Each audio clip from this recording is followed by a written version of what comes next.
अक्सर रात में हम लोगों के घर में रोटियां बच जाती हैं तो दूसरे दिन उसको कोई नहीं खाता, तो हम उसको ज़ाया कर देते हैं। तो रोटियों को ज़ाया करने के बजाय आप ये क्रिस्पी और बहुत ही मज़ेदार से स्नैक्स बना के तैयार करें, जो खाने में बहुत ज़्यादा टेस्टी लगते हैं और इतने ज़्यादा क्रिस्पी और इतने खस्ता बनते हैं कि एक बार आप इस रेसिपी को बनाने के बाद इसको बार बार बनाना पसंद करेंगे और जानबूझकर आप रात में ज़्यादा रोटियाँ बना के तैयार करेंगे और इसकी रेसिपी दूसरे दिन ज़रूर बनाएंगे। तो चलिए इसकी रेसिपी को देख लेते हैं। तो हमने यहाँ पर 2 रोटियां ले ली हैं। तो ये 2 बासी रोटियां हैं, जो रात की बची हुई रोटियां थी। तो उनको हम इस तरह से रोल कर लेते हैं। तो यहाँ पर हमने रोटियों को इस तरह से रोल कर लिया है। अब हम इनको कट कर लेते हैं। तो इस तरह से हम तेज़ छुरी की मदद से इस तरह स्ट्रिप्स में इनको कट कर लेंगे। तो बिल्कुल करीब करीब इस तरह से हमने लंबे लंबे स्ट्रिप्स इसके निकाल लेने हैं। तो यहाँ पर आप देख सकते हैं सारी ही रोटियों को हमने इस तरह से कट करके रख लिया है। तो हम इनको एक प्लेट में ट्रांसफ़र कर देते हैं और इसको हम साइड पर रख देते हैं और इसकी एक ज़बरदस्त सी कोटिंग बना के तैयार कर लेते हैं। तो यहाँ पर हमने 1 कप बेसन ले लिया है। इसके अंदर हाफ़ टी स्पून नमक ऐड कर दिया है, हाफ़ टी स्पून लाल पिसी हुई मिर्चें, हाफ़ टी स्पून ज़ीरा, हाफ़ टी स्पून लाल कुटी हुई मिर्चें ऐड कर दी हैं और 1 टीस्पून भर के मोटा कुटा हुआ धनिया हम इसमें ऐड कर देते हैं और इस मिक्सचर को थोड़ा सा मिक्स कर लेते हैं। इसके अंदर थोड़ा थोड़ा पानी ऐड करके इसका एक बैटर बना के तैयार कर लेते हैं।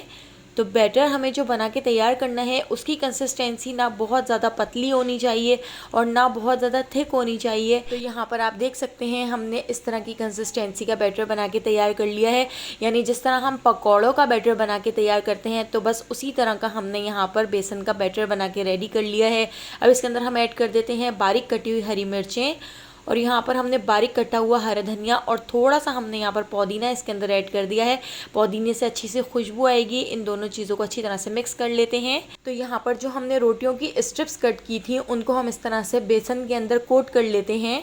गैस के ऊपर ऑयल को गर्म करने के लिए रख दिया था। तो गर्म ऑयल के अंदर मीडियम फ्लेम पर हम इन रोटियों को इस तरह से कोट करके इसमें फ्राई कर लेंगे।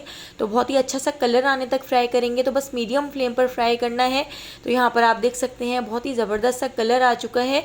आज मैं आपको 2 तरीक़ों से रोटी को ज़ाया करने के बजाय ज़बरदस्त से स्नैक्स बनाने की रेसिपी बताती हूँ। तो यहाँ पर हमने जितनी भी बची हुई छोटी छोटी सी रोटियाँ थी उनको मैंने पूरा ही इस बेसन के अंदर डालकर इस तरह से कोट करके पकौड़ों का शेप दे दिया था।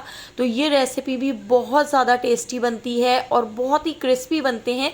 तो बस मीडियम टू लो फ्लेम पर हमने अंदर तक सिक जाने तक इनको फ्राई कर लिया है। ऊपर से बहुत अच्छा सा कलर भी आ चुका है और बहुत ही ज़्यादा क्रिस्पी बनते हैं। मैं आपको इसकी आवाज़ भी चेक कराऊंगी, आप देखिएगा कितने क्रिस्पी बने हैं ये स्नैक्स।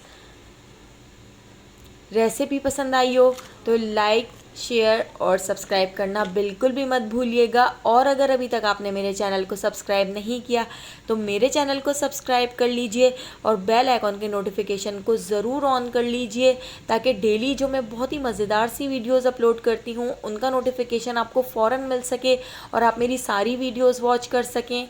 तो आने वाली वीडियो तक मुझे दीजिए इजाज़त। अल्लाह हाफ़िज़।